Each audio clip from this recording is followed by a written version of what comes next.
अस्सलामुअलैकुम, welcome to my YouTube channel Masoom Rabbani officials. Viewer, आज की जो हमारी वीडियो का उन्वान है वो है कॉन्स्टिट्यूशन ऑफ पाकिस्तान 1973 के जो आर्टिकल्स हैं।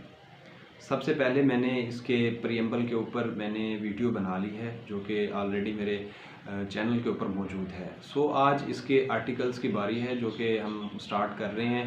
कॉन्स्टिट्यूशन ऑफ पाकिस्तान 1973 के जो आर्टिकल्स हैं इनका पार्ट 1 है जिसके अंदर 6 आर्टिकल बयान किए गए हैं। आज हम उनको समझने की कोशिश करते हैं कि वो आर्टिकल्स सिटीज़न्स को क्या राइट देते हैं और क्या स्टेट्स के राइट्स हैं बड़े। यही सब हम आज के इस वीडियो में समझने की कोशिश करेंगे। जो हमारा आज का जो पहला आर्टिकल है वो है the republic and its territory. Pakistan shall be a federal republic known as Islamic republic of Pakistan. So Pakistan एक जमहूरी मुल्क है, रिपब्लिक कंट्री है। इस्लामिक हमने मोस्टली नाम सुना है, Pakistan is a Islamic republic country. तो इसकी टेरिटरी की बात करें, इसमें प्रोविंसेस हैं पंजाब, बलूचिस्तान, खैबर पख्तूनख्वा, उसके अलावा सिंध।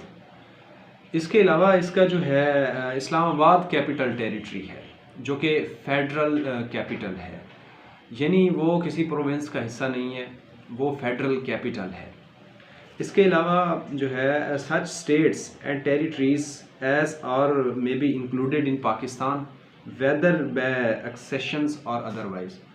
और उसके अलावा इसमें वो मुल्क भी शामिल हैं जो वो भी स्टेट्स शामिल हैं जो जिन्होंने पाकिस्तान के साथ इल्हाक किया या वो किसी दूसरी तरीके के साथ स्टेट पाकिस्तान के साथ जुड़े हुए हैं। ये पहला आर्टिकल है, यानी रिपब्लिक एंड इट्स टेरिटरी। इसका जो तीसरी क्लाज है पहले आर्टिकल की वो ये कहती है कि पार्लियामेंट यानी मजलिस शूरा में by law admit into federation new state. अब इसमें जो फेडरेशन का लफ्ज़ यूज़ किया गया है, फेडरेशन का ये मतलब होता है कि डिवीजन्स ऑफ पावर, यानी ये फेडरल कैपिटल भी है, इसके अंदर प्रोविंसेस भी हैं, यानी आप इसको यानी सूबे जो हैं मुख्तलिफ, इसको आप स्टेट्स भी कह सकते हैं। सो ये जो फेडरेशन है ये डिवीजन्स ऑफ पावर करती है। सेंट्रल गवर्नमेंट और प्रोविंसेस के दरमियान जो डिवीजन है उसको हम फेडरेशन कहते हैं। तो जो हमारी पार्लियामेंट है मजलिस शूरा, वो कवानीन बना के वो मुख्तलिफ स्टेट या प्रोविंस के अंदर वो डिवीजन्स ऑफ पावर करेगी पार्लियामेंट। इसके अलावा इसका जो सेकंड आर्टिकल है, सेकंड आर्टिकल को हम ये कह सकते हैं कि बेसिकली जो एक स्टेट होती है उसको काम करने का एक मैनिफेस्टो होता है, एक एम होता है। तो सेकंड आर्टिकल वही है कि इस्लाम टू बी स्टेट रिलीजन। जो भी पाकिस्तान को बनाया गया था इस्लाम के नाम पर बनाया गया था। तो सेकंड आर्टिकल यही कहता है कि इस्लाम जो है ना हमारा सरकारी मजहब होगा। Islam shall be state religion of Pakistan. इसके अलावा इसका जो 2A पार्ट है ये है कि ऑब्जेक्टिव रेजोल्यूशन, जो करारदाद मकासिद है। करारदाद मकासिद का मैंने आपको बताया है कि जो हमारा दिबाचा है वो ये बताता है कि जो आगे कॉन्स्टिट्यूशन बनाया गया है वो इन्हीं चीज़ों को गवर्न करके, इन्हीं चीज़ों को फॉलो करके कॉन्स्टिट्यूशन बनाया गया है। जो पाकिस्तान का प्रीएम्बल है वो ऑब्जेक्टिव रेजोल्यूशन से लिया गया है। 1949 की जो करारदाद मकासिद है, हमारा ये जो दिबाचा है ये उसी से लिया गया है, कॉन्स्टिट्यूशन ऑफ पाकिस्तान का प्रीएम्बल। तो सेकंड ए की जो यानी सेकंड आर्टिकल का जो सेकंड ए पार्ट है उसमें जो ऑब्जेक्टिव रेजोल्यूशन है उसको सब्सटेंटिव प्रोविजन बना दिया गया। उसको असल में ही 1985 में अमेंडमेंट्स करके उसको जो है ऑब्जेक्टिव रेजोल्यूशन को उसने कॉन्स्टिट्यूशन ऑफ पाकिस्तान का हिस्सा बना दिया। तो थर्ड इसका है कि एलिमिनेशन ऑफ एक्सप्लॉयटेशन, कि कोई भी तासुब है वो रंग बेस के ऊपर है, वो रिसोर्सेज के ऊपर है, या कोई भी इस्तेहसाल है, तो ये स्टेट इंश्योर करेगी कि किसी किस्म का तासुब है वो उसको एलिमिनेट करने की कोशिश करेगी और ग्रेजुअली उनको अकॉर्डिंग टू लॉ आगे गवर्न करने की कोशिश करेगी।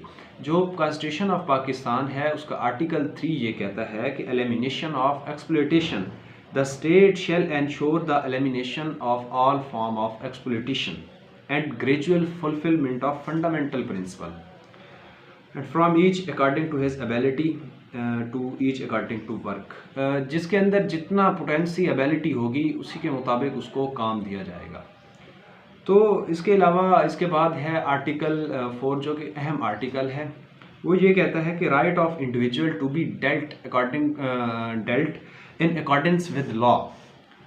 तो ये आर्टिकल 4 ये कहता है कि जो कि कोई भी सिटीज़न है to enjoy equal protection of law, to be dealt with accordance with law. कोई भी सिटीज़न है वो बिल्कुल लॉ के मुताबिक उसको प्रोटेक्ट किया जाएगा, उसको लॉ के अकॉर्डिंग उसको फॉलो कराया जाएगा। वो कहता है कि to enjoy the protection of law and to be treated in accordance with law is inalienable right of every citizen. ये उसका बुनियादी हक है कि उसको कानून के मुताबिक ट्रीट किया जाए। What ever he may be and every other person from time being with in Pakistan. वो नीचे पार्टिकुलर कह रहा है कि खसूसी तौर पर no action detrimental to life, liberty, body, reputations or property of any person shall be taken except in accordance with law। अब इसमें कहने की ये कोशिश की गई है कि जो किसी भी शख्स है उसकी प्रॉपर्टी, उसकी लिबर्टी, उसकी रेपुटेशन, उसके अलावा उसकी जो प्रॉपर्टी है उसको आप अकॉर्डेंस विद लॉ छेड़ सकते हैं। उसके अलावा उसको बिल्कुल स्टेट तहफ़्फ़ुज़ फराहम करेगी।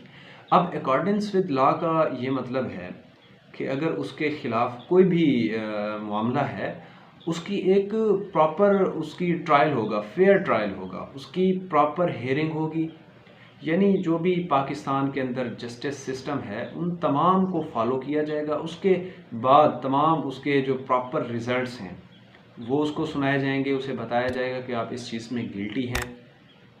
यानी जो भी कोडल फॉर्मेलिटीज़ हैं, जो भी इंतज़ाम अदालत है, उन तमाम चीज़ों को, जो भी लीगल फोरम है उनको फॉलो करवा कर अगर उसमें वो निकल आता है तो उसकी फिर आप ये एक्शन ले सकते हैं डेट्रीमेंटल, उसकी लाइफ, लिबर्टी, प्रॉपर्टी या रेपुटेशन। उसके अलावा इसका जो बी पार्ट है वो ये कहता है कि no person shall be prevented from or be hindered in doing that which is not prohibited by law. यानी किसी को आप नहीं रोक सकते अगर उसे कानून इजाज़त देता है। पाकिस्तान के अंदर कोई शख्स कोई भी काम करना चाहे जिसे वो कानून उसे इजाज़त देता हो, उसे कोई नहीं रोक सकता। उसके अलावा इसका जो थर्ड है, no person shall be compelled to do that which the law does not require him to do. उसके अलावा वो ये कहता है कि वो पर्सन वो कुछ नहीं कर सकता जिसे उसे लॉ करने की इजाज़त नहीं देता। ये आर्टिकल 4 है। यानी कोई भी इंडिविजुअल है उसको किस तरह हम लॉ के रिलेटेड ट्रीट कर सकते हैं, ये आर्टिकल इस चीज़ से रिलेटेड है। उसके बाद हम बात करते हैं आर्टिकल 5 की। आर्टिकल 5 ये कहता है कि loyalty to the state and obedience to the constitution and law. अब इस आर्टिकल को ज़रा समझने की ज़रूरत है। ये आर्टिकल बेसिकली कहता है कि हमें स्टेट के साथ लॉयल होना चाहिए, स्टेट के साथ वफ़ादारी हर सूरत हमें कायम करनी चाहिए। अब इसमें दो चीज़ें हैं, एक स्टेट होती है, एक गवर्नमेंट होती है। स्टेट एक खित्ता है और गवर्नमेंट उसको चलाने की एक मशीनरी है। तो हम गवर्नमेंट की किसी पॉलिसी के ऊपर प्रोटेस्ट करते हैं तो वो हमें हमारा कॉन्स्टिट्यूशन राइट देता है, लेकिन हम स्टेट के ख़िलाफ़ अगर कोई प्रोटेस्ट करते हैं तो ये लॉयल्टी टू स्टेट नहीं होगी। यानी हम कॉन्स्टिट्यूशन एक पत्ता है, एक कानून बन गया है, हमने उसको फॉलो करना है। लेकिन जो गवर्नमेंट है, गवर्नमेंट की कोई पॉलिसी है, हम उनको रोकना चाहते हैं, उनको पसंद नहीं करते, उसका हमें प्रोटेस्ट करने का राइट है। लेकिन वो प्रोटेस्ट हम नहीं कर सकते जिससे लॉयल्टी ऑफ स्टेट ख़राब हो, हम स्टेट के साथ लॉयल ना रहें। ये आर्टिकल 5 है। हाई ट्रीसन आर्टिकल 6 जो अहम आर्टिकल है संगीन गद्दारी का। तो ये आर्टिकल ये कहता है any person who abrogates, subverts or suspend or hold in abeyance or attempt or conspire to abrogate, subvert or suspend or hold in abeyance the constitution by use of force or show of force or by any other unconstitutional means shall be guilty of high treason। इसका मैं आपको मतलब समझाने की कोशिश करता हूँ कि कोई भी शख्स वो कॉन्स्टिट्यूशन को एब्रोगेट करता है, सस्पेंड करता है, उसके अलावा उसको एब्रोगेट करता है, सबवर्ट करता है, या इन तमाम चीज़ों को करने की कोशिश करता है या साजिश करता है। कंस्पायर लफ्ज़ यूज़ हुआ है। उसके अलावा यूज़ ऑफ फोर्स करता है, टू शो फोर्स, यानी ये जो हमने देखा है पहले जो मार्शल लॉस लगे हैं डिक्टेटर्स की वजह से, ये तमाम चीज़ें वही हैं। तो कोई भी शख्स ये तमाम चीज़ें करने की कोशिश करेगा वो गिल्टी ऑफ हाई ट्रीज़न होगा। अब जो पहले हमारे कॉन्स्टिट्यूशन बनाए गए थे 1956 और 1962 का, उसको भी तो एब्रोगेट सबवर्ट किया गया था। तो उसको एक थ्योरी है कैल्सन थ्योरी, जो डॉक्ट्राइन ऑफ नेसेसिटी के रिलेटेड है, कि उसको सुप्रीम कोर्ट उनकी जो हुकूमत है उसको रेगुलराइज करार दे देती थी। किस बेस पे? इन थ्योरीज़ की बेस पे, थ्योरी ऑफ नेसेसिटी की बेस पे, कि हमारे कॉन्स्टिट्यूशन को रेवोल्यूशन की ज़रूरत है, इसके आइन को तब्दील करने की ज़रूरत है, तो सुप्रीम कोर्ट उन्हें रेगुलराइज कर देती थी। लेकिन 2010 में इस हाई ट्रीज़न में जो पाकिस्तान पीपल पार्टी है उन्होंने अमेंडमेंट की, यानी जिसे हम कहते हैं कि आसिफ अली जरदारी ने मार्शल के रास्ते को रोका। उसका ये किया कि उन्होंने होल्ड टू अबियंस का जो लफ्ज़ है इसके अंदर डाल दिया। इसका ये मतलब होता है कि कोई भी शख्स एब्रोगेट सस्पेंड, तो हम पहले बात कर चुके हैं, ये हुआ है 1962 और 1956 के कॉन्स्टिट्यूशन में। और जो मुशर्रफ और ज़ियाउल हक का कॉन्स्टिट्यूशन था, उनका जो मार्शल था, उन्होंने कॉन्स्टिट्यूशन को होल्ड टू अबियंस किया था। तो उन्होंने इन तमाम रास्तों को रोकने के लिए उन्होंने होल्ड टू एबियंस के लफ्ज़ को डाल दिया कि अगर कोई शख्स कॉन्स्टिट्यूशन को चंद उसके लिए साइड पे रखता है तो वो भी गिल्टी ऑफ हाई ट्रीज़न यूज़ होगा। और उसके अलावा उन्होंने डॉक्ट्राइन ऑफ नेसेसिटी के कंसेप्ट को भी ख़त्म किया कि कोई भी शख्स इस कॉन्स्टिट्यूशन 1973 को किसी भी किस्म का एक पल के लिए इसको एब्रोगेट, सबवर्ट या होल्ड टू एबियंस नहीं कर सकता। तो 2010 में इसकी अमेंडमेंट्स हुई, इस गिल्टी ऑफ ट्रीज़न को, यानी तमाम उसके लिए मार्शल लॉज का उन्होंने रास्ता बंद कर दिया। उसके अलावा इस आर्टिकल की जो सेकंड क्लास है वो ये है, any person aiding or abetting or collaboration the act mention in class first shall likewise guilty of. अच्छा, इसकी जो आर्टिकल 6 की सेकंड क्लास है उसमें ये कहता है कि कोई भी पर्सन एडिंग या अबेटिंग, यानी किसी के साथ शराकत दारी करता है बाहर के बंदे के साथ, या उसके साथ ताउन करता है, कोलैबोरेट करता है, ये भी गिल्टी ऑफ हाई ट्रीज़न है। उसके अलावा इसका जो 2A है जिसको अमेंडमेंट्स की सूरत में डाला गया, an act of high treason mentioned in class first and clause 2 shall not be validated by any court include, यानी इन तमाम की पनिशमेंट सुप्रीम कोर्ट या हाई कोर्ट नहीं डिसाइड करेगी।